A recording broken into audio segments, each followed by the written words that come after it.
Bismillahirrahmanirrahim. Assalamualaikum warahmatullahi wabarakatuh. Alhamdulillahirabbil alamin wassalatu wassalamu ala rasulillahil karim nabiyyina Muhammadin wa ala alihi wa sahbihi wa dzurriyyatihi wa ummatihi ila yaumiddin wa ba'd. Fa ya ahbaballahi wa ahbab rasulih sallallahu alaihi wasallam, usi nafsi wa iyyakum bi taqwallahi faqad fazal muttaqun fala tamutunna illa wa antum muslimun. Faqala ta'ala ya ayyuhalladzina amanu taqullaha haqqa tuqatih wa la tamutunna illa wa antum muslimun. Saudara-saudariku dimanapun Anda berada, berjumpa kembali dalam kajian Aku Suka. Ayo kultum sejenak untuk berbuka di episode yang ke-7, sekaligus menandai bahwa kita telah sampai ke hari 7 ya Ramadan 1442 Hijrah. Mudah-mudahan apa yang telah kita lakukan, ibadah yang telah kita tunaikan, qiyam, siam, dan doa-doa kita diterima oleh Allah Subhanahu wa Ta'ala dengan penerimaan terbaik insya Allah. Baiklah, di pertemuan yang lalu kita telah belajar tentang sifat wudhu Nabi SAW sebagai pengantar kepada bab sifat salat Nabi SAW. Dan penting saya ingatkan bahwa sifat wudhu ini menjadi bagian yang tak terpisahkan terkait berkelindan dengan sifat salat, karena wudhu menjadi syarat sah untuk penunaian salat. Sekali lagi, wudhu menjadi syarat sah penunaian salat. Jadi bila pun ada orang benar sholatnya bagus, khusyuk, tapi tidak wudhu, maka sholatnya dianggap tidak sah. Karena itu ketika Nabi mengajari seorang bernama Khalad bin Rafi Az-Zuraiqi, ya, dalam riwayat hadis Abu Hurairah radhiyallahu taala anhuma, ya, bersama Khalad bin Rafi Az-Zuraiqi dan sahabat Abu Hurairah, semoga Allah meridhai kepada keduanya, itu disampaikan bagaimana Nabi mengajarkan seorang untuk sholat sempurna. Idza qumta ilas shalah fa asbighil wudu. Jika kamu ingin menunaikan sholat dengan sempurna, maka mulai dengan menyempurnakan wudhu terlebih dahulu. Itu di hadis Muslim, nomor hadis 397, dan tentunya di Al-Bukhari juga ada, nomor hadis 757. Baik, sebelum kita berbicara pada aspek yang lebih jauh, penting saya ingin tegaskan dulu terkait dengan wudhu ini, teman-teman sekalian, agar mohon diperhatikan betul kaidah-kaidah apa yang telah kita bahas di pertemuan yang lalu, khususnya di episode yang ke-6 yang kami tunjukkan, juga episode ke-5 ya, dari mulai yang pokok sampai ke-6 yang terakhir sampai dengan doa dan tertibnya.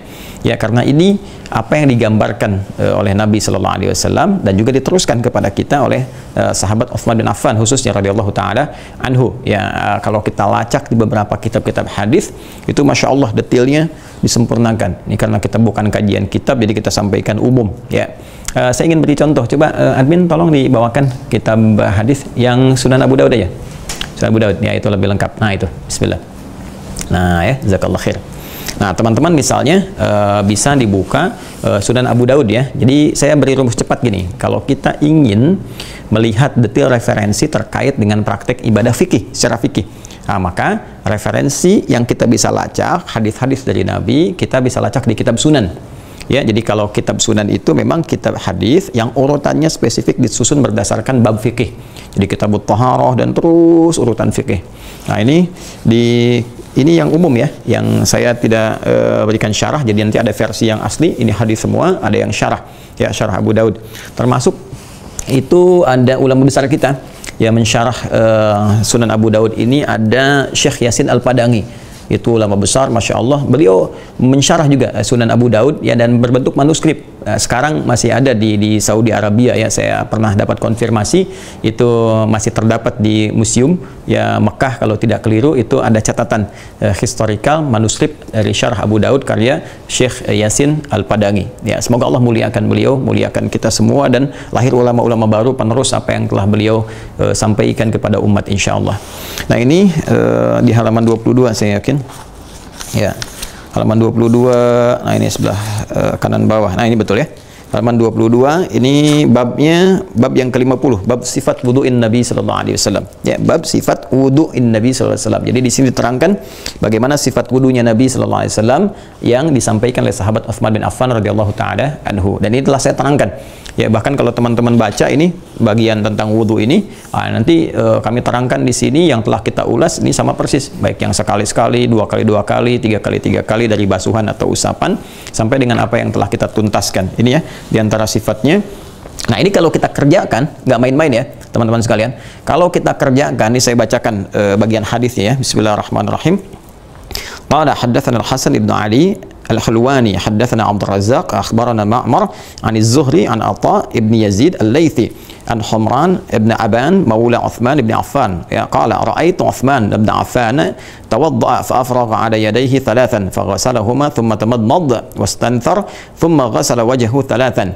Ya, ini dari maula Uthman ibn Affan, namanya Humran bin Aban. Ya, ini salah satu asistennya. Ya, saya menyebut asisten, kalau di zaman dulu itu kan ada budak ya, ada pembantu. Ya, sekarang redaksinya ada redaksi yang cukup baik gitu kan. Jadi ada asistennya sahabat Uthman bin Affan radhiyallahu taala anhu. Qala, beliau menyampaikan, saya melihat sahabat Uthman bin Affan radhiyallahu taala anhu itu berwudu. Ya, kemudian beliau fa'afraga 'ala yadayhi thalathan, beliau memulai ya mengondisikan air dengan tangannya, kalau kita menyela-nyela seperti ini ya 3 kali, fa ghasalahuma, dan membasuh ya ini di jemari ininya, keduanya di telapaknya, kemudian tamadmad, kemudian berkumur-kumur seperti yang telah kita terangkan, wastanthar, kemudian istintar ya sambil berkumur-kumur menghirup sebagian ke hidung seperti yang telah kemarin kita terangkan, thumma ghasala wajhahu thalathan, kemudian membasuh wajahnya ya 3 kali seperti yang kita praktekkan kemarin. Wa ghassala yadahul yumna ilal mirfaq thalathan, kemudian beliau membasuh tangan yang kirinya sampai dengan siku 3 kali. Nah, ini jelas yang kemarin kita praktekkan. Tsummal yusra, kemudian yang kiri. Nah, seperti yang saya tegaskan kemarin kan, mulai dengan kanan dulu, lalu setelah itu 3 kali selesai ke kiri ya. Jadi saya kurang sependapat atau jarang mengerjakan dan tidak mengerjakan yang bolak-balik, kanan dulu, kiri dulu, kanan dulu, kiri dulu, tidak. Ya, jadi apa yang saya acukan mengacu pada keterangan-keterangan dari hadis-hadis dan juga pokoknya dari Al-Qur'an Al-Karim. Jadi 3 kali selesai kanan, baru kemudian kiri. Mithla dzalika tsumma masaha ra'sahu. Kemudian beliau mengusap kepalanya seperti yang kami terangkan kemarin. Tsumma ghassala qadamahu al-yumna thalathan tsumma yusra. Kemudian beliau membasuh kakinya yang kanan 3 kali, kemudian yang kiri ya seperti yang kami terangkan kemarin. Nah, ini poinnya. Tsumma qala, kemudian beliau sendiri yang menyampaikan, Utsman bin Affan radhiyallahu taala anhu. Ini menantu Nabi, orang yang sangat mulia, malaikat malu kepada kemuliaan beliau ya. Ra'aitu Rasulullah sallallahu alaihi wasallam tawadda'a mithla wudu'i hadza. Ya, saya ini menyaksikan Nabi sallallahu alaihi wasallam berwudu. Ya, wudunya seperti yang aku lakukan ini. Ya, jadi beliau melihat Nabi berwudu, ditiru oleh Uthman menyampaikan kepada kita melalui asistennya tadi bahwa aku melihat Nabi SAW pernah berwudu. Bagaimana wudunya? Ya, seperti yang aku kerjakan ini. Ini yang aku kerjakan hasil dari melihat Nabi SAW, sama persis seperti itu. Ya. Tsumma qala, kemudian beliau berkata, lihat baik-baik.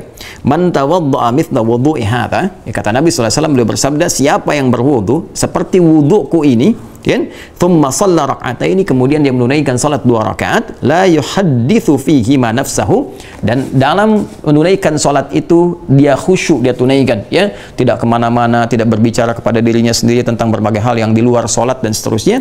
Ghafarallahu lahu ma taqaddama min dzambi, maka Allah memberikan apresiasi kepadanya, berkenan mengampuni dosa-dosa yang pernah ia kerjakan dalam hidupnya. Masya Allah, ini hadisnya sahih teman-teman sekalian, ya sahih, dan ini banyak catatan-catatan di sini terkait dengan redaksi-redaksi di tempat-tempat yang lain para rawi yang meriwayatkan seperti di Ibnu Majah gitu kan. Nah, itu ada di nomor hadis 285 dan beberapa di At-Tirmidzi juga ada kan, di An-Nasai juga ada, dan bisa kita lacak.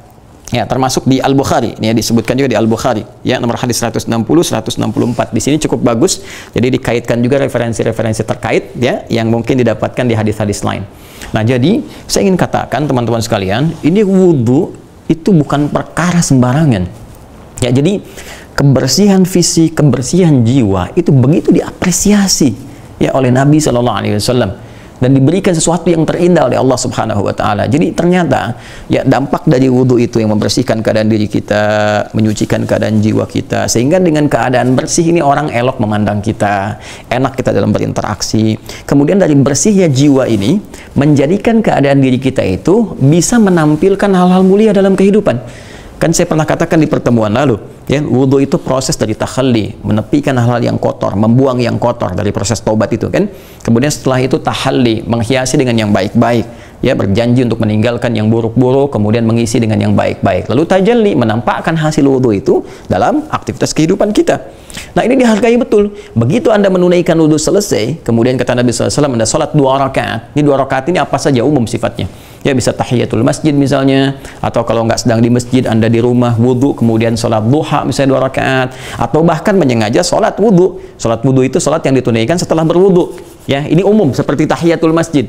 Jadi semua sholat yang ditunaikan di masjid 2 rakaat, ya, itu tahiyatul masjid. Apapun sholatnya. Kalaupun tidak ada sholat yang khusus, misalnya saya masuk ingin subuh, langsung masuk subuh, karena misalnya pas saya masuk di situ imam sudah bangkit untuk sholat subuh, kan? Atau misalnya ketika kita masuk ke situ ya dalam keadaan waktu duha, jadi kita tunaikan duha pertama kali sholat di dalam masjid 2 rakaat misalnya, maka itu sudah termasuk dalam kategori tahiyatul masjid. Kalaupun tidak ada sholat yang khusus ya seperti zuhurkah misalnya yang 4 rakaat, ya kan, sudah mencakup lebih daripada 2, ataukah subuh yang memang jelas-jelas 2, atau seperti tadi sunnah duha dan sebagainya, tapi kita ingin menyengaja ke masjid, kemudian kita sholat 2 rakaat, sudah masuk tahiyatul masjid, ya, dari nama umum yang disampaikan. Sama sholat wudhu juga begitu. Jadi kalau kita ingin menyengaja sholat, kita berwudhu, sholat, maka sholatnya maka dengan sholat wudhu. Nah, cara menunaikannya adalah tunaikan dengan sepenuh keikhlasan kita, bawa hasil dari wudhu kita, bertobat kepada Allah, kan? Dan jangan bawa dunia dalam sholat kita. Artinya, mohon maaf, jangan mikirin tentang dunia, tentang proyek, tentang apa. Kita istighfar, kita minta kebaikan pada Allah, khusus sholat 2 rakaat, maka Allah berkenan mengampuni dosa kita. Jadi, ini sudah otomatis lah ya, orang taubat dalam wudhu, datang kepada Allah, menyampaikan hasil taubatnya, berjanji berbuat baik, diampuni kalau benar apa yang dia lakukan. Jadi bukan sesuatu yang ringan, sesuatu yang biasa, termasuk doanya. Nanti kalau kita gali lagi di kitabnya, bagaimana sahabat Umar bin Khattab menyampaikan dan membimbing kepada kita petunjuk Nabi SAW ketika beliau menyampaikan pada para sahabat, itu kan, siapa yang berdoa, gitu kan, siapa yang berwudu, man tawadda'a fa ahsana wudu, siapa yang kemudian berwudu lalu menyempurnakan wudunya, bima makna, bima qala Rasulullah SAW kama qala, ya, beliau sampaikan siapa yang berwudu dan menyempurnakan wudunya, ini yang paling menarik teman-teman sekalian. Lantas kemudian ia berdoa, bermohon kepada Allah dengan menyampaikan asyhadu an la ilaha illallah wa asyhadu anna Muhammadar Rasulullah. Baru dia syahadat itu saja, ghufira lahu ma taqaddama min dzambi. Ya, kalau benar itu wudunya, maka terampuni dosa-dosa yang pernah ia kerjakan sebelumnya. Hadis-hadis ini begitu mendukung apa yang pernah kita ajarkan terkait dengan doa pasca wudu, yang terkait dengan taubat. Ya, urutannya syahadu an la ilaha illallah, syahadu anna Muhammadar Rasulullah, Allahumma ja'alni minat tawabin, ya Allah jadikan aku termasuk golongan orang taubat. Artinya kalau wudhu kita benar, kita taubat, kesalahan yang ada di mata, di telinga, di hidung, di mulut, sampai ke ujung kaki, kita berjanji mengevaluasi itu, mengoreksinya, mengganti dengan yang lebih baik dan lebih mulia. Kan? Kemudian waj'alni minal mutatahhirin, jadikan aku termasuk orang yang berusaha terus menyucikan diri. Jadi kalau sudah wudhu, ya rumusnya, mutatahhir itu orang yang menjaga diri untuk tetap baik dan suci, ya, bersih dan suci. Ya, jadi tahir orang bersih dan suci, mutatahhir orang yang berusaha menjadikan dirinya bersih dan suci. Jadi kalau setelah berwudu dari doa yang kita ucapkan waj'alni ya minal mutatahhirin, jadikan aku termasuk orang yang berusaha membersihkan diri dan suci. Jadi Anda harus tampil bersih, kemana-mana pakai baju yang bersih, tampilan yang bersih, elok dipandang. Kemudian jaga kesucian diri kita. Jaga lisan, bicara yang baik-baik, jangan keluar yang kotor, ya kan? Demikian sampai dengan ke ujung kaki. Waj'alni min ibadikas shalihin, dan dengan ikhtiar itu ya Allah, aku tobat, aku menjaga diri baik, jadikan aku termasuk golongan orang-orang yang baik, yang kau ridhai sampai berpulang kepadamu ya arhamar rahimin. Jadi kan itu indah teman-teman, kalau kita pahami urutan-urutan syariat itu, kita praktekkan, kemudian ada ikhtiar kita, akan terasa perbedaannya, akan terasa. Nah, lanjutan dari itu adalah jika kita memang dalam konteks keadaan tidak memungkinkan berinteraksi dengan air, bahkan bersentuhan dengan air, atau tidak ada air sama sekali, lantas tidak memungkinkan kita berwudu seperti sifat yang tadi disampaikan, adakah solusinya? Ya kan? Adakah solusinya? Nah, ini yang coba kita akan hadirkan, termasuk beberapa pertanyaan yang saya lihat baik di komentar atau chat tertentu yang sampai kepada kami, saya perhatikan, dan juga teman-teman yang bertanya yang diuji di rumah sakit, ya, baik sekarang karena situasi pandemi COVID atau yang lainnya, yang tidak mungkin bersentuhan dengan air. Kalau di bahasa Al-Qur'annya fa illam tajidu ma'a, kan? Maka jika Anda tak mampu mengakses air, ya, itu bisa 3 makna. Karena memang airnya tidak ada sama sekali. Yang kedua, airnya sedikit, ya, yang bisa digunakan untuk hajat yang khusus sifatnya, kebutuhan darurat misalnya, ya, kebutuhan hal-hal tertentu lah, toileting dan seterusnya, yang memang kalau digunakan untuk wudhu bisa kurang, bisa bahaya, kan?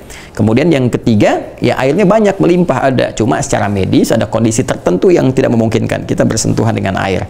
Nah, itu dari mana wajada fa illam tajidu ma fatayammamu, maka silahkan bertayamum, ya, silahkan bertayamum. Jadi bab yang sekarang kita bahas adalah bab tentang tayammum. Tayammum, Masya Allah. Ya, tayammum. Tayammum. Nah, ya. Baik, ini dari redaksi Al-Quran. Nanti kita temukan teman-teman sekalian di Quran. Surah keempat, An-Nisa. Saya berikan keterangannya ya, supaya mudah untuk diakses, tidak bertanya lagi surat keempat itu apa ya kan. An-Nisa ayat 43. Kemudian nanti terkait dengan gabungan wudhunya, Quran surah kelima, Al-Maidah. Masih di surat yang sama yang kemarin kita uraikan, di ayat yang ke-6 ya. Baik, nah kita akan urai dulu sampai memahami betul apa yang akan coba kita dalami. Jadi saya lebih concern kepada pemahaman. Menghafal itu bagus, tapi memahami itu lebih utama. Baik ya? Jadi dengan pemahaman itu kita bisa menunaikan dengan baik. Jadi tolong sabar ya, mohon izin sabar kalau belajar dengan saya khususnya. Jadi saya akan mencoba mengurai sampai ada detil tertentu yang menjadikan kita lebih mengetahui dengan luas sifatnya. Nah, sekarang apa itu tayamum? Ya, tayamum. Tayamum ini kita uraikan, selalu kita uraikan dari dua sudut pandang dulu ya. Pertama secara bahasa, etimologi ya, bahasa atau lughatan atau etimologi, kemudian istilahan ya.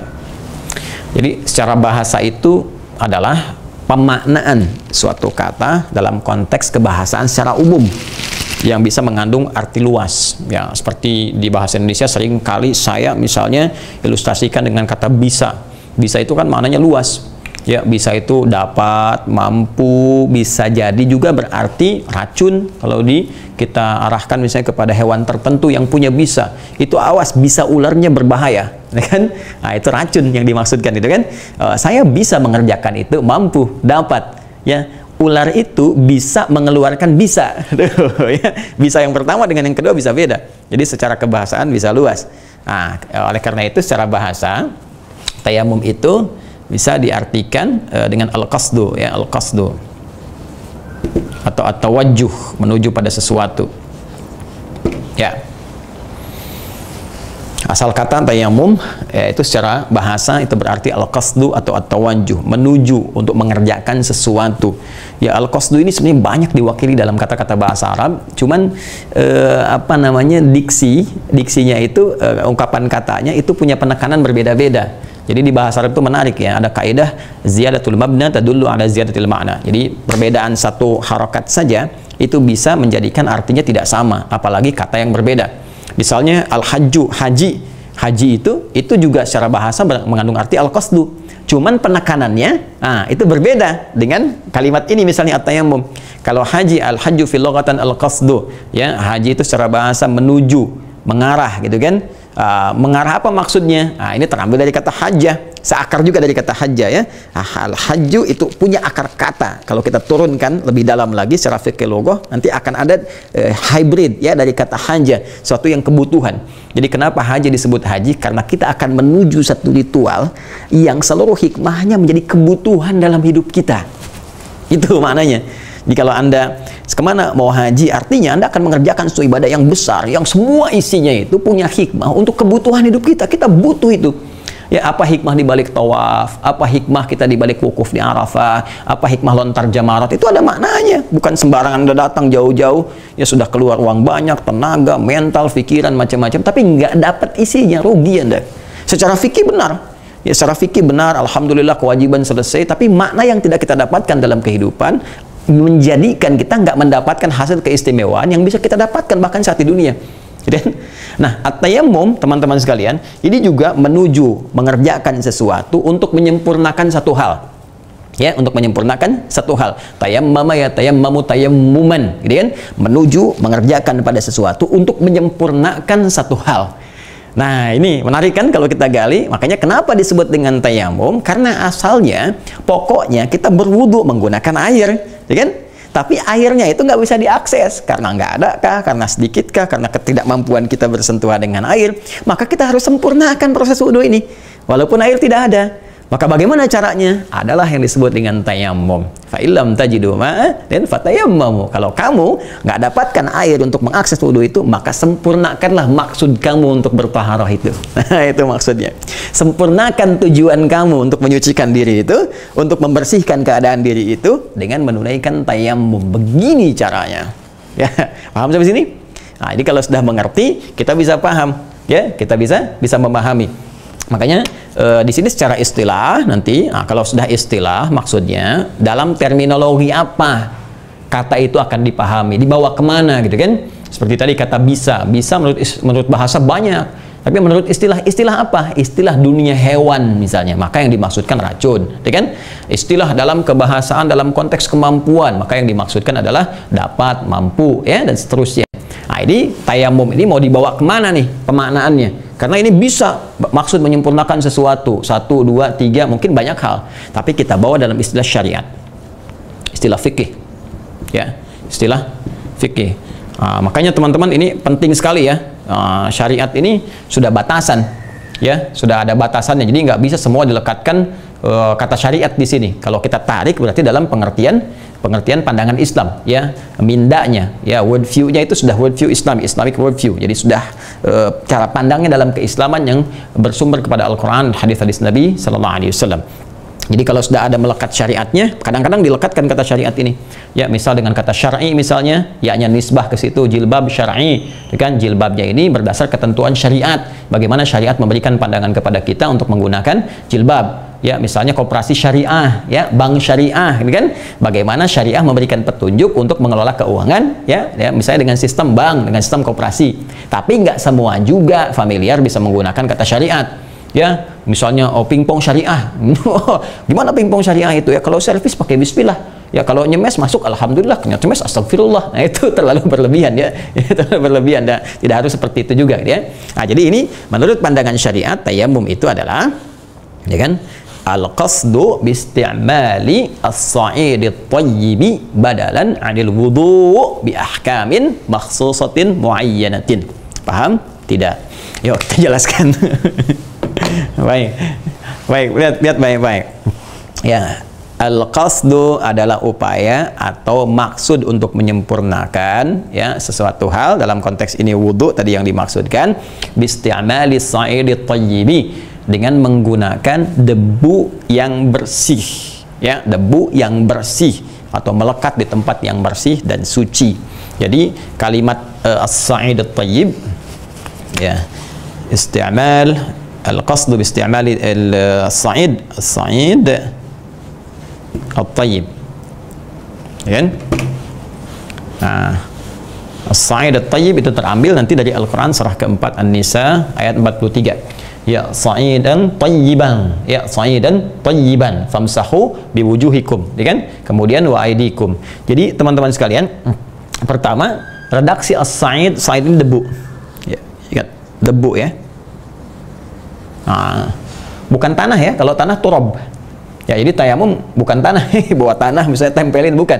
Ya, jadi kalau tanah itu bahasa Arabnya turab. Tanah itu turab. Nah, ini kan? Baik, kalau ini debu, sa'id itu debu, ya, debu. Makanya ada yang membuat satu judul tayamum itu suci dalam debu katanya. suci dalam tebu, ya. Hati seluas samudra sabar, suci dalam debu tayamum. Bab fikih suci dalam debu tayamum. Nah, ini debu sa'id, ya. Kalau tanah turab. Kemudian tayyib itu sesuatu yang baik, ya, baik, bersih, ya, bersih. Jadi maksudnya adalah debu yang menempel di tempat yang bersih dan baik. Jadi nggak sembarangan debu.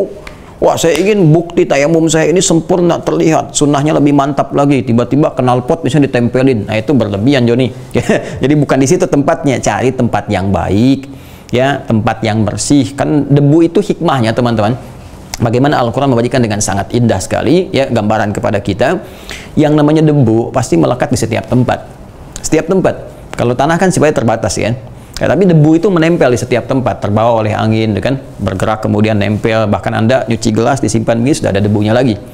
Nah, cuman karena dia punya sifat menempel di tempat-tempat secara luas, maka kita bisa analisis, kita bisa nilai, kita bisa lihat di tempat mana yang baik debu itu menempel. Itu yang kita gunakan untuk bisa tayamum, ya. Dan ini hikmahnya menjadi lebih indah. Jadi lebih indah, Masya Allah, gitu kan. Jadi kemanapun kita beraktivitas, even kita berada di pesawat misalnya, atau di kereta, ya sudah pasti kita temukan lah, ya, di bagian pesawat dekat jendelanya itu kan ada bagian pasti menempel debu, ya. Bahkan di tempat makan itu kalau kita buka kan, yang menempel di kursinya itu, ya kita buka, kemudian ada satu tempat untuk makan, kita bentangkan begini, itu ada debu juga di situ. Ya, jadi ini hikmahnya, Allah memudahkan kepada kita, syariat itu mudah, memberikan kenyamanan pada kita. Jadi Anda tidak harus misalnya mau ke Mekah umrah atau haji, tiba-tiba nanti di pesawat gimana, tayamum aja, udah bekal tanah sekalian di Indonesia kan. Nah, tidak harus seperti itu, kita bisa temukan di perangkat-perangkat yang baik. Jadi ini hikmahnya, kenapa Allah Subhanahu wa Ta'ala kemudian menjadikan tayamum itu pertama menggunakan debu sa'idan, ya, kemudian tayyiba, ya, tayyiba punya sifat yang kedua, menempel di tempat yang baik, menempel di tempat yang suci dan bersih. Nah, tujuan yang bertayamum ini adalah untuk menyempurnakan syariat taharah tadi, ya, yang mulanya secara pokok dilakukan dengan wudhu. Jadi ini, ya, untuk menyempurnakan syariat taharah. Ya, ini poinnya. Nah, jadi tetap teman-teman, walaupun Anda misalnya mohon izin sekali menunaikan tayamum, tidak akan keluar dari sifat ini, ya, karena di ayat yang ke-6 di surah Al-Maidah, di penutupnya nanti jelas Allah mengatakan, jelas, ya, ma yuridullahu liyaj'ala 'alaikum min haraj walakin yuridu al-yutahhirakum, ya, walakin yuridu liyutahhirakum, walakin yuridu liyutahhirakum wa liyutimma ni'matahu 'alaikum la'allakum tashkurun. Allah Subhanahu wa Ta'ala, kata Allah, tidak menginginkan Anda dengan syariat wudhu ini, ataupun kalau nggak bisa menunaikan dengan air, Anda bertayamum, karena ayat itu sebelumnya juga bicara tentang tayamum. Jadi kalau nggak menemukan fa'ilam tajidu ma'a fatayammamu, ya, fatayammamu, maka Anda bertayamum. Nah, di ujungnya ditutup dengan kalimat tadi, Allah tidak menginginkan dengan wudhu ataupun Anda tayamum menjadikan beban untuk Anda, tapi yuridu liyutahhirakum, supaya Anda bisa bertaharah, ya, membersihkan Anda, menyucikan paling intinya jiwa Anda, wa yutimma ni'matahu 'alaikum, dan menyempurnakan nikmat Allah kepada Anda. Ya, di antara kesempurnaan nikmat itu dengan mengampuni dosa-dosa kita. Ya, la'allakum tashkurun, dan jika kita sadar dengan itu semua, teman-teman sekalian, kita mampu bersyukur kepada Allah. Syukur ya Allah, dosa diampuni. Syukur ya Allah, alhamdulillah, keadaan kita menjadi baik. Syukur ya Allah, kemuliaan kita dapatkan. Nah, jadi ini gambaran pertama tentang pemaknaan tayamum, dan ada kisah di balik itu. Sebelum kita masuk kepada teknisnya, ada kisah tentang bagaimana syariat tayamum ini turun dalam kondisi keadaan air tidak ditemukan. Nah, ini pun nanti kita banyak temukan, ya, di kitab-kitab hadis, ya, termasuk di Sunan Abu Daud juga disampaikan, termasuk di Al-Bukhari juga jelas disampaikan, baik di syarah Fathul Bari juga ada, ya, Fathul Bari syarah Sahih Al-Bukhari karya Ibnu Hajar Al-Asqalani, disampaikan juga dengan jelas. Jadi secara singkat, teman-teman sekalian, Nabi SAW sedang dalam perjalanan, ya, ditemani istri beliau Sayyidah Aisyah, juga sahabat mulia beliau, ya, sekaligus mertua beliau, yaitu Abu Bakar As-Siddiq radhiyallahu taala anhu, dan beberapa sahabat-sahabat yang lainnya. Secara singkat, di perjalanan sebelum sampai ke tujuan ada satu kejadian. Ya, kejadiannya itu kalungnya Sayyidah Aisyah radhiyallahu taala anha terjatuh. Ya, di mana itu belum ditemukan. Ya, sehingga Nabi perintahkan kepada para sahabatnya, kita berhenti dulu sejenak, kita cari dulu, nah, sampai ditemukan. Nanti ada hikmah dari peristiwa-peristiwa ini, ya. Misalnya ada satu pandangan dari sahabat Abu Bakar, ayahnya Sayyidah Aisyah, yang memberikan komentar pada peristiwa itu. Ini gimana sih, ya? Kata Sayyidah Aisyah sendiri, fa'atabani Abu Bakrin, ya, radhiyallahu taala anhu, ya, maka Abu Bakar itu, ya, mencela, ya, dalam konteks mencela itu menyesalkan, ya, kenapa sih bisa jatuh, bisa begini gitu kan, sehingga perjalanan menjadi terhambat. Nah, itu salah satu tuh, ya, kejadian. Nanti kita lihat hikmahnya. Kenapa Sayyidah Aisyah tidak mengatakan fa'atabani abi, ya, bapakku, kemudian mencela atau menyesalkan tindakanku itu, atau hal yang jatuh dari kalung itu dan sebagainya. Jadi ada hikmah juga, ya. Di antara hikmahnya adalah beliau ingin memberikan kesan kepada kita semua bahwa dalam setiap kejadian kita objektif memandang. Ya, jangan karena misalnya anak, ya, melakukan sesuatu, misalnya baik ada terkesan salah atau bukan disengaja, lalu karena belas kasihan seorang ayah kemudian menjadikan itu ditutupi, itu nggak boleh. Ya, makanya Sayyidah Aisyah memberikan cara pandang sahabat Nabi. Ini cara pandang sahabat Nabi itu begini, objektif sifatnya. Jadi beliau tidak menyebutkan di situ bapak beliau, bisa beliau mengatakan fa'atabani abi, ya kan? Tapi beliau mengatakan fa'atabani Abu Bakrin, untuk memberikan pandangan sahabat Nabi semuanya adil, semuanya jujur. Beginilah keindahan dalam bergaul, ketika bergaul bersama Nabi SAW. Tapi nanti kita akan lihat di antara hikmah, ya, kenapa kalung itu bisa kemudian terjatuh dan sebagainya, banyak hikmahnya. Ya, nanti ada yang terkait dengan tayamum, ada kisah tuduhan untuk memetakkan orang-orang bermasalah di hatinya yang munafik dan sebagainya. Ternyata itu di luar kehendak Sayyidah Aisyah. Ada hikmah Allah. Yang apa diantaranya? Diantaranya adalah ternyata ketika itu dicari dan sebagainya, Rasulullah kemudian mengantuk, tertidur. Ya, ketika bangun tiba waktu sholat, nggak ditemukan air sekitarnya untuk berwudu. Ya, maka turunlah kemudian ayat ini untuk memberikan petunjuk syariat tayamum. Ya, untuk memberikan syariat petunjuk tayamum. Ternyata hikmah hilangnya kalung tadi salah satunya adalah untuk apa? Memberikan satu pandangan hukum bila ada kejadian suatu terjadi begini, begini solusinya. Ya, di samping hikmah dalam pemerintahan, apa itu? Nabi itu seorang pemimpin, ya. Seorang pemimpin itu diantara sikapnya adalah memberikan yang terbaik kepada hak-hak yang dipimpinnya, sekecil apapun itu menjadi tanggungannya. Jadi kalau kita diamanai sebagai pemimpin di keluarga, apalagi dalam konteks lebih besar lagi di masyarakat, bangsa, negara, maka semua hal yang terjadi di masyarakat, setiap orangnya, termasuk bagian kita, itu menjadi bagian perhatian kita semua yang akan dipertanggungjawabkan di hadapan Allah Subhanahu wa Ta'ala. Nah, secara singkat, turun syariat wudhu itu hikmah terbaiknya dan mengajarkan kepada kita kalau ada kejadian tertentu yang mungkin belum tentu kita senangi, jangan langsung menyimpulkan ini dan itu. Ya, boleh jadi di balik itu ada satu keindahan-keindahan yang bisa kita dapatkan. Adapun tadi terkait dengan sahabat Abu Bakar, ini yang ingin ditunjukkan oleh Allah kepada kita adalah tentang bagaimana beliau bersikap adil dalam bersikap. Nah, sekarang bagaimana cara tayamum yang ditunjukkan kepada kita oleh Nabi Shallallahu Alaihi Wasallam, prakteknya seperti apa? Ini yang coba kita akan bahas dan kita uraikan di kesempatan saat ini. Baik, fokus ya, fokus sekali lagi. Kita akan coba praktekkan bagaimana sifat tayamum yang dicontohkan oleh Nabi Shallallahu Alaihi Wasallam. Baik, sebelum kita mulai mencontohkan, kita merujuk kembali kepada keterangan Al-Quran dan nanti kita lihat detailnya di hadis-hadis Nabi Sallallahu Alaihi Wasallam, sehingga dalam penyontohan ini akan terasakan bagaimana rujukan yang terambil dari Al-Quran, kemudian juga dari hadis-hadis Nabi. Setelah itu pada praktikal yang akan coba kita tunaikan bersama-sama. Baik-baik, di surah An-Nisa, surah keempat ayat 43, pun demikian di surah yang kelima Al-Maidah di ayat yang ke-6. Baik ya, keduanya kemudian menunjukkan satu isyarat dari organ tubuh kita yang menjadi objek tayamum. Ya, fatayammamu sa'idan thayyiba famsahu. Pertama famsahu, ya kan? Famsahu bi wujuhikum,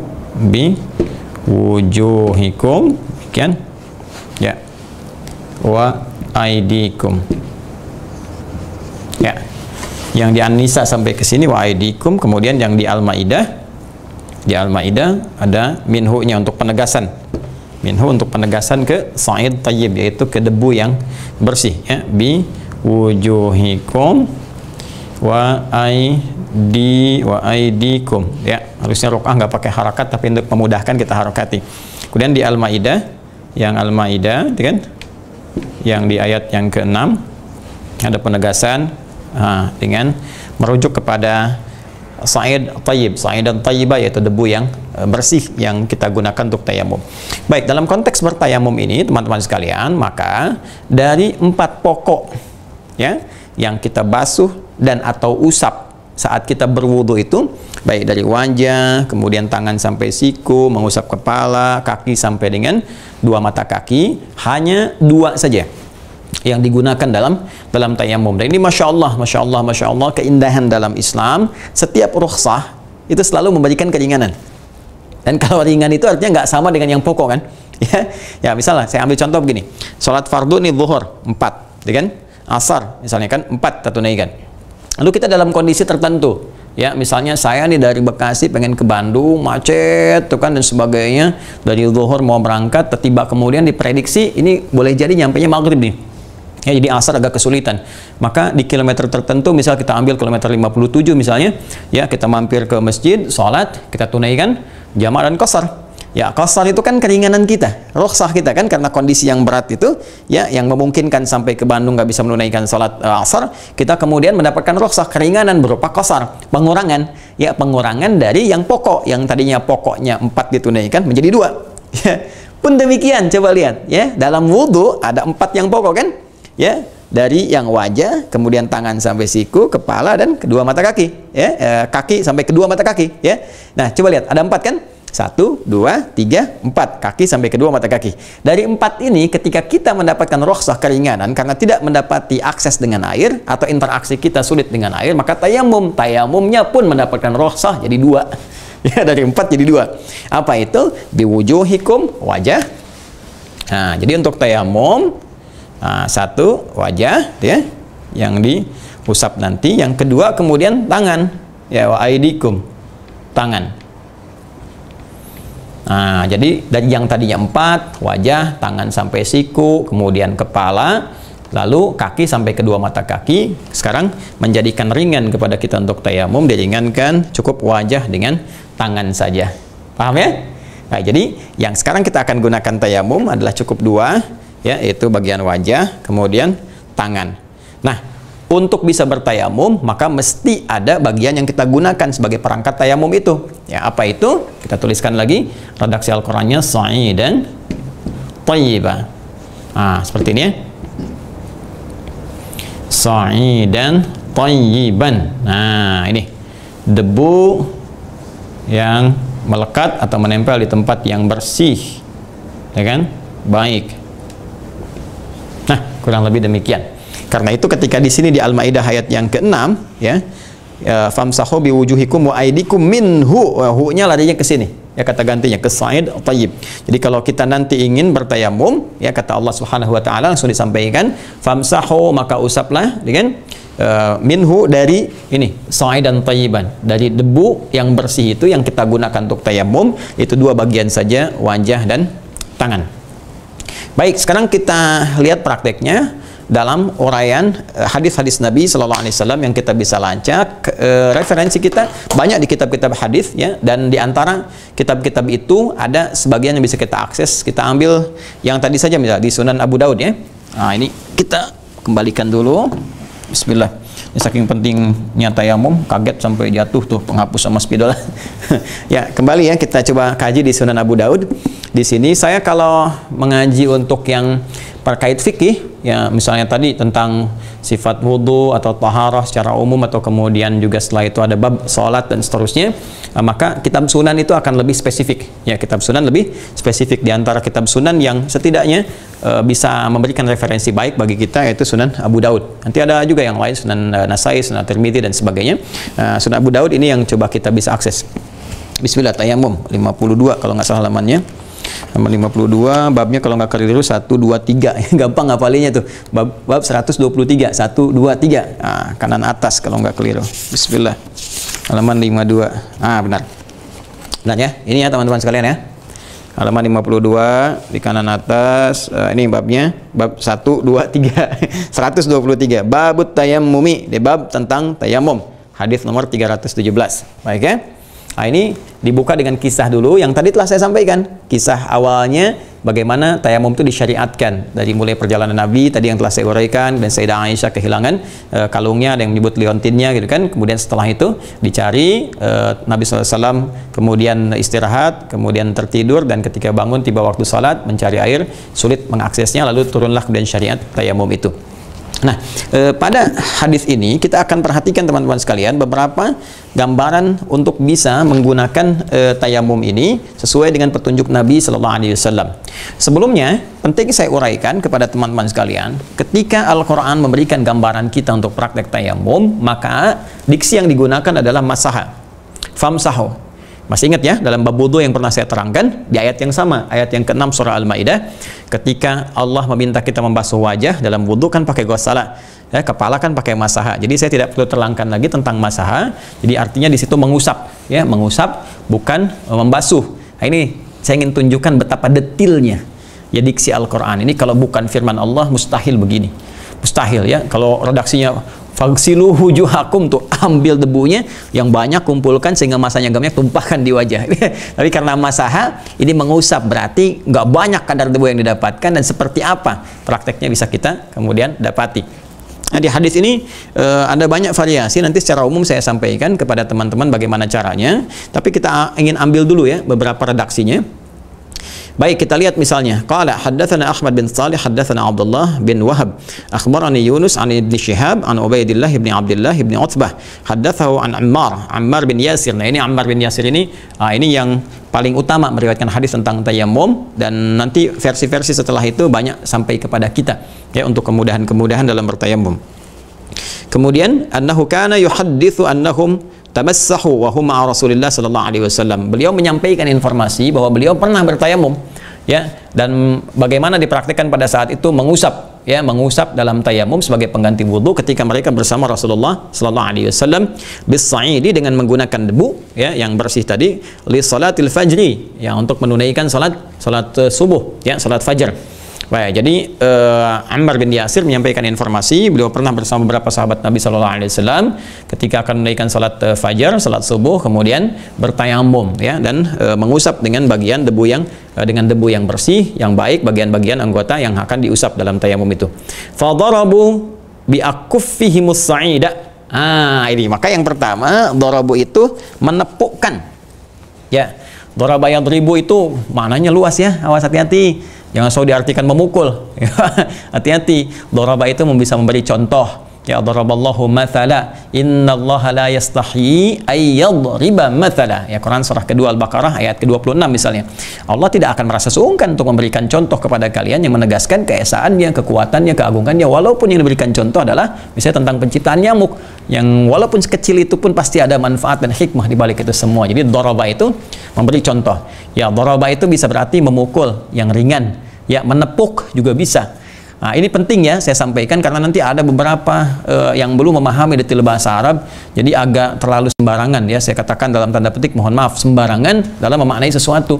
Seperti anak misalnya kan dalam usia 7 tahun, maaf lompat sedikit ya, dia diajarin sholat ketika usia 10 tahun, dia kemudian sulit misalnya diajak sholat, maka diterjemahkan pakai terjemahan pukulah.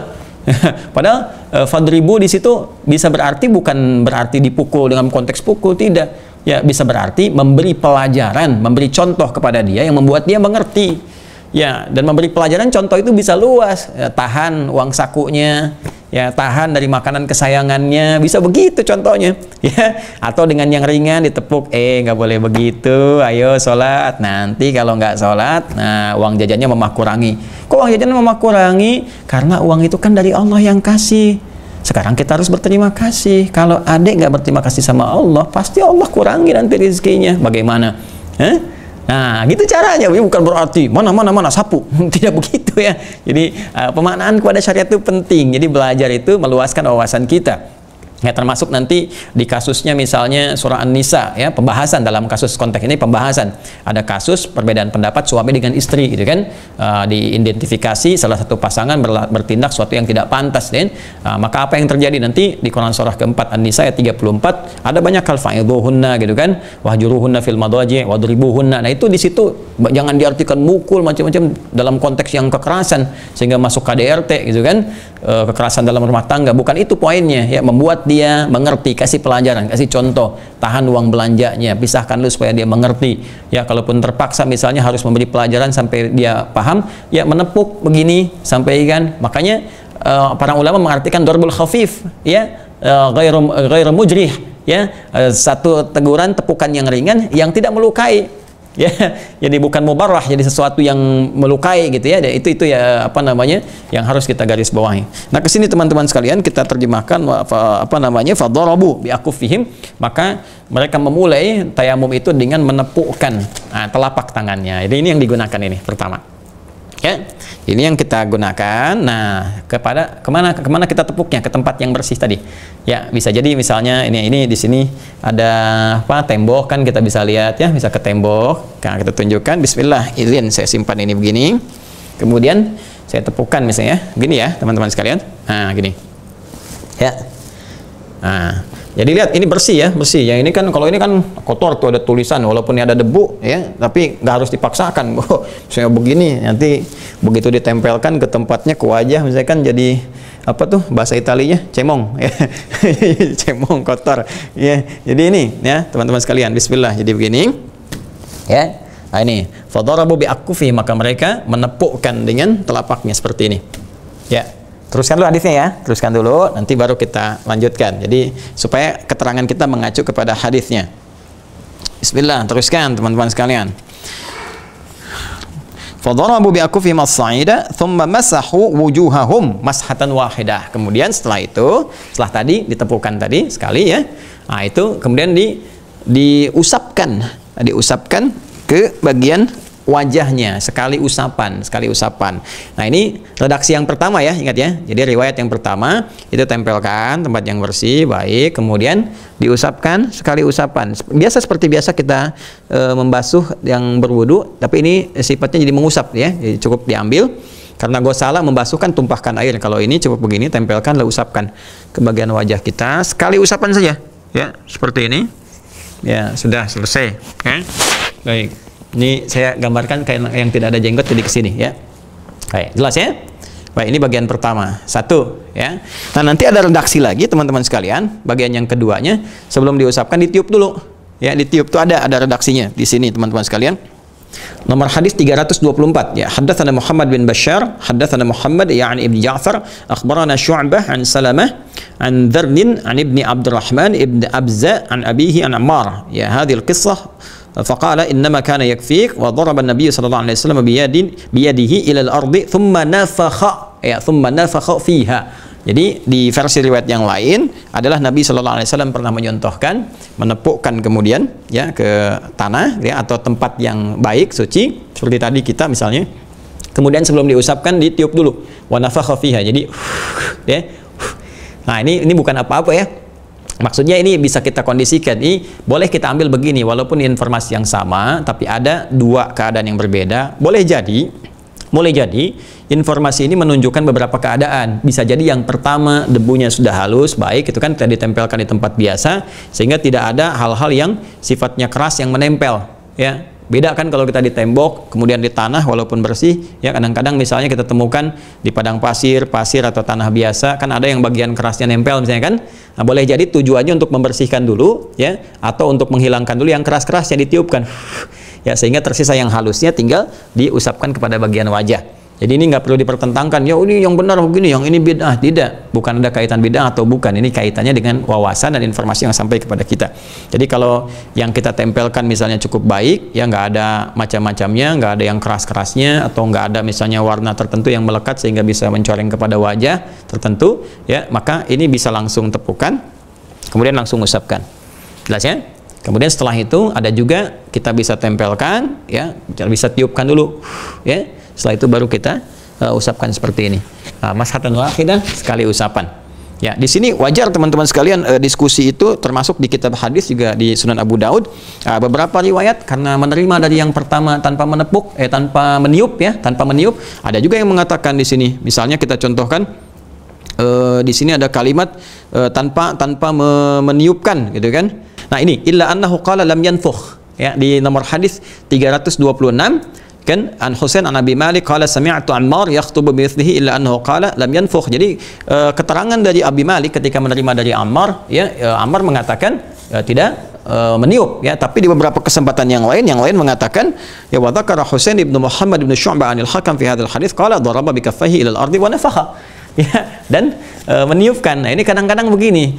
Misal begini, saya ambil contoh ya. Orang yang terbiasa mengerjakan sesuatu terus pengen menyampaikan di keadaan yang tiap berbeda, boleh jadi juga bukan melewatkan tapi karena kebiasaan ya, nih tempelkan begini udah tinggal usapkan gitu kan. Nah, boleh jadi mungkin di satu kesempatan beliau tidak menerangkan kalau misalnya cukup tidak usah ditiup karena ada sesuatu yang keras misalnya, kalau tidak ada langsung saja, atau meniupnya juga tidak perlu disampaikan keadaannya, kalau tidak ada yang keras langsung disampaikan, atau kalau ada yang keras ditiupkan, itu karena kondisional. Jadi kadang-kadang misalnya Ammar menerangkan di lingkungan sahabat yang sudah paham ya, jadi nggak perlu disebutkan niup lagi. Ada kondisi yang mungkin ketika ditempelkan contoh ada sesuatu yang melekat sehingga perlu dibersihkan dulu. Jadi ini jangan jadi perdebatan antara ditiup dengan tidak. Yang penting tempelkan. Kalau kiranya sudah kita nyaman tinggal sampaikan saja, usapkan sekali usapan. Kalau ada sesuatu yang menempel ikut ya kita tiup untuk membersihkannya. Jelas ya? Baik, paham. Nah, kemudian setelah itu famassahu bi aydihim kulliha ila al-manakib wal abat min butuni aydihim. Nah, ini yang kedua, teman-teman sekalian, setelah dari wajah kemudian ke tangan. Nah, tangan ini karena ini sifatnya umum, wa aydikum, tangan, dan kemarin saya contohkan saat wudu, tangan kan dari sini sampai sini kan? Dari sini sampai sini. Maka di sini dalam konteks tayamum ini ada 3 versi utama. 3 versi. Ada yang melihat tekstual saja begini seperti tadi hadis saya bacakan ya. Jadi mengusapkannya sampai ke sini nih. Ya, jadi ke mankib dan abad tuh di ketiak bagian sini, ya, sampai batas terujung dari tangan, terus mankib tuh sini. Ya, sejajar dengan bahu di pundak di sini. Jadi begitu tempelkan pertama ke sini, ya. Kemudian selanjutnya famasahu bi aidihim. Jadi bi akufihim sa'id maratan ukhra, fadarabu bi akufihim as-sa'id maratan ukhra. Jadi setelah dari wajah sekali, nah baru tepuk lagi sekali lagi. Ya, jadi sekali tepuk. Kemudian kalau mau tiup silahkan, atau langsung silahkan, selesai. Kemudian tepukan lagi, mau tiup silahkan, tidak silahkan, lalu kemudian ke tangan. Jadi dari sini sampai ke sini nih, ini versi pertama ya, sampai ke sini, kemudian dibalik ke dalam. Ya, lalu kirinya, lakukan sini sampai sini, balik ke dalam. Ya. Nah, ada versi yang menyebutkan bahwa tidak kok, nggak sampai ke situ, cuman sampai ke siku aja, deh kan? Nah, Ibnu Laitsi mengatakan mau fauqal mirfaqain, jadi bisa langsung ke di atas ini. Yang penting melewati siku, kata beliau. Jadi nggak harus nyampe sini, deh kan? Nah, versi yang keduanya itu nggak menyebutkan sampai ke about min butuni aidihim. Jadi cuman sampai ke ini saja, ke mirfaq saja. Ya, yang ketiga versinya kalau saya perjelas, ya, ini ada semua nanti uraiannya di sini. Kalau kita bacakan satu-satu nanti nggak apa namanya, nggak sampai kita ya. Nah, atau kita ambil satu hadis misalnya kan, fadhara bisyimali ala yamini wa biyamini ala shimali alal kaffaini, ya, alal kaffaini. Nah, jadi ada lagi yang mencukupkan sampai sini saja nih. Ya, sampai kaf di sini. Kaf, ya, batasannya ini nih, pergelangan. Ya, jadi tepuk sekali, gitu kan? Kemudian boleh tiup, kemudian ke wajah gini. Yang kedua sampai di sini. Nah, ya. Kemudian di sini. Nah, lalu versi yang ketiga ada yang sampai siku. Jadi sampai sini, kemudian sini lagi. Nah, kemudian sampai sini. Ya. Baik, tiga-tiganya adalah kemudahan bagi kita dan kenyamanan dalam menunaikannya. Ya, karena Al-Quran memberikan gambaran yang umum sifatnya, aidi, yadun, dan ini prakteknya juga pernah ada yang sampai sini, kemudian ada juga yang sampai mirfaq, ya, atau sampai siku, dan ada juga yang sampai kemudian cukup di pergelangan, cukup di telapak saja sampai ke pergelangan di sini. Ya, itu tiga-tiganya dalilnya sampai kepada kita. Ternyata kalau kita gali, itu kenyamanan saja, kemudahan kita.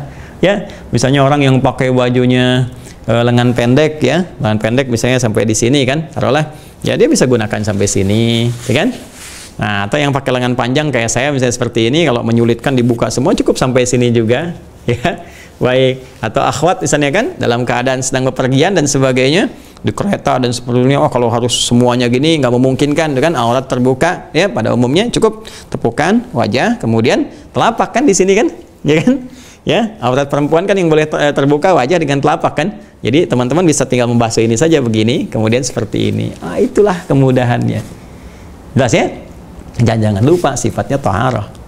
Jangan lupa sifatnya taharah. Jadi tetap tidak menghilangkan unsur taharahnya. Begitu Anda selesai membasuh saat mengusap, ya, mengusap wajah, Anda bermohon pada Allah supaya dibersihkan wajah dari segala keburukan-keburukan, ditepikan dari debu-debu akhirat, ya, yang menandakan bahwa seseorang itu banyak maksiat, itu ditandakan dengan debu-debu wajahnya menghitam, jelek, ya.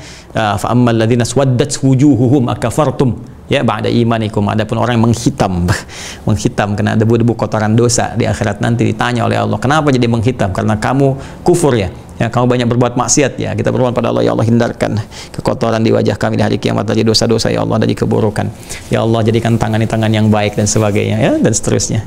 Begitu selesai, tetap berdoa kita kepada Allah, syahadu an la ilaha illallah, syahadu anna muhammadar rasulullah, ya. Kemudian Allahumma ja'alni minat tawabin wa ja'alni minal mutatahhirin wa ja'alni min ibadikas salihin. Nah, itulah tuntaslah kemudian tayamum kita tunaikan, dan selesai kemudian praktikal dari wudu telah kita bahas. Kemudian tayamum sebagai pengganti dari wudu dalam kondisi-kondisi kita tidak bisa mengakses air.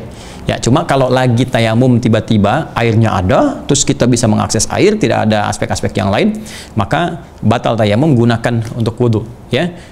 Idza wujidal ma'u batalat tayamum. Kalau sedang tayamum tiba-tiba wudunya ada, nih kita lagi nggak ada air, ya, tiba-tiba kemudian sedang kita tayamum hujan besar misalnya, kita bisa gunakan. Nah, itu tayamumnya digugurkan, kemudian kita bisa menunaikan wudunya, disempurnakan kembali.